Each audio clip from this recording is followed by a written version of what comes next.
Job calendar बनाएंगे। इसमें परीक्षा की तारीख, रिजल्ट की तारीख और नियुक्ति की तारीख लिखी जाएगी। और अगर किसी अधिकारी ने या किसी नेता ने भी इसमें फेरबदल करने की कोशिश की, बेईमानी करने की कोशिश की, एक कानून लाया जाएगा कि उस पर सख्त कार्रवाई हो। जब परीक्षा लेने के दिन और नियुक्ति के दिन के बीच में 6 महीने से ज्यादा नहीं जाने देंगे। 6 महीने के अंदर अंदर नियुक्ति होगी। 8 लाख रोजगार हम पैदा करेंगे आपको सशक्त करके। अगर आप में से कोई ऐसे नौजवान हैं जो एक छोटा सा कारोबार या एक छोटा सा बिजनेस शुरू करना चाहते हैं, तो सरकार आपको 5 लाख रुपए 1% ब्याज देगी, ताकि आपको खड़े होने का साधन मिले। उसके बाद जब आप कमाएंगे तो थोड़ा बहुत वापस आप लौटाते रहेंगे।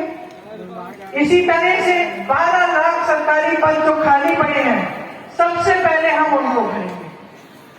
तो नौजवानों को खड़ा करने के लिए, इनके रोजगार के लिए खूब योजना बनाई है। जहां जहां हुनर है, और उत्तर प्रदेश में सबसे ज्यादा हुनर है, जहां जहां हुनर है, जैसे मुरादाबाद में पीतल का है, कानपुर में लेदर का है, कहीं और कुछ और चीज का हुनर है, वहां उस हुनर के लिए पूरी सुविधाएं देंगे, ताकि वहां पे आपको अगर उस हुनर के साथ कुछ काम करना हो तो सबसे आसान होगा आपके लिए, खास तौर से अगर आप नौजवान होंगे। इसी तरह से किसानों के लिए जो छत्तीसगढ़ में हमने योजना लागू की है छुट्टे जानवर के लिए, वही आपके लिए यहाँ लागू करना चाहते हैं। आपको 2500 रुपए में गेहूं धान मिलेगा, क्योंकि छत्तीसगढ़ में आज कांग्रेस की सरकार दे रही है। गन्ने के लिए 400 रुपए मिलेंगे। आपकी जो बड़ी बड़ी बिजली की बिल आती है, इनको आधा किया जाएगा। और जिसके पास सबसे ज्यादा कोरोना का जो बकाया था, जिससे ट्रस्ट के परेशान थे, उस कोरोना के बकाये को भी साफ किया जाएगा। किसानों के लिए छुट्टे जानवर की समस्या के लिए भी मुआवजा मिलेगा 3000 रुपए प्रति एकड़ के हिसाब से। मेरी बहनों के लिए, आशा बहू और आंगनबाड़ी की बहनों के लिए जो आप आंदोलन कर रही थी, आपको 10,000 रुपए मान में दिया जाएगा, क्योंकि दिया जा सकता है, ये सरकार भी कर सकती थी। आप आज अस्पताल में जाती हैं तो ब्लॉक के अस्पताल में आपको पुरुष डॉक्टर मिलता है। हम चाहते हैं कि हर अस्पताल में महिला डॉक्टर, महिला नर्स मिले आपके लिए। मेरी नौजवान बहनों, जितने भी सरकारी रोजगार हैं, उसमें से 8 लाख रोजगार सिर्फ महिलाओं को मिलेंगे। पुलिस में 25% भर्तियां महिलाओं की होंगी। ये जो FIR न दर्ज करने की बात है, जब आप पर अत्याचार होता है तो अपराधी के खिलाफ पुलिस FIR दर्ज नहीं करती। अगर 10 दिन के अंदर नहीं होगा और आप पर अत्याचार हुआ और 10 दिन के अंदर FIR दर्ज नहीं हुआ, तो हम कानून लाएंगे कि जिसने दर्ज नहीं किया है उस अधिकारी का सस्पेंशन होगा। मेरी बहुत सारी छात्राएं लिख रही हैं, यहाँ आपके लिए मोबाइल फोन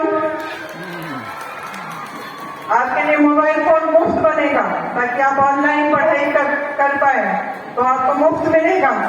आपको स्कूटी मिलेगी, ताकि आपको यहाँ से यूनिवर्सिटी से घर जाने में और यहाँ आने में आसानी हो, सुविधा हो।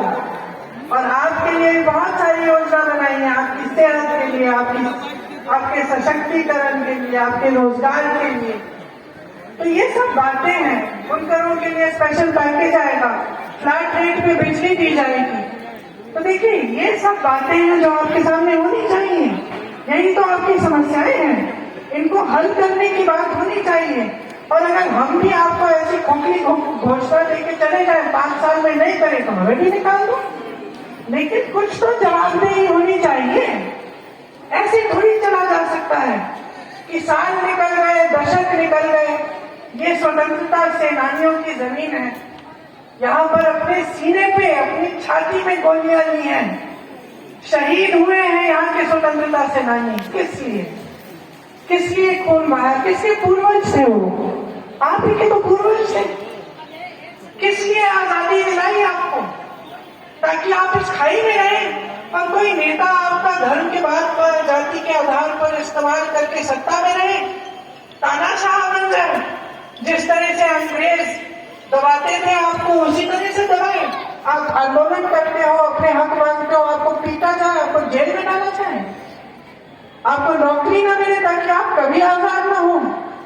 देखिए, आप आजाद तब होंगे जब आपकी कमाई होगी, जब आप अपने पैरों पे खड़े होंगे, जब आप सशक्त बनोगे, जब महिलाएं सशक्त होंगी, नौजवान सशक्त होंगे, तभी तो आपका भविष्य बनेगा, तभी तो आप आजाद होंगे। तो अपना खून इन लोगों ने इसलिए नहीं बहाया ताकि आप अपनी सारी सत्ता किसी और को सौंप दें। ये आपकी सत्ता है, ये लोकतंत्र है, इसमें जो वोट है ना, आपकी शक्ति है। इसको समझिए, इसको ध्यान से इस्तेमाल करिए।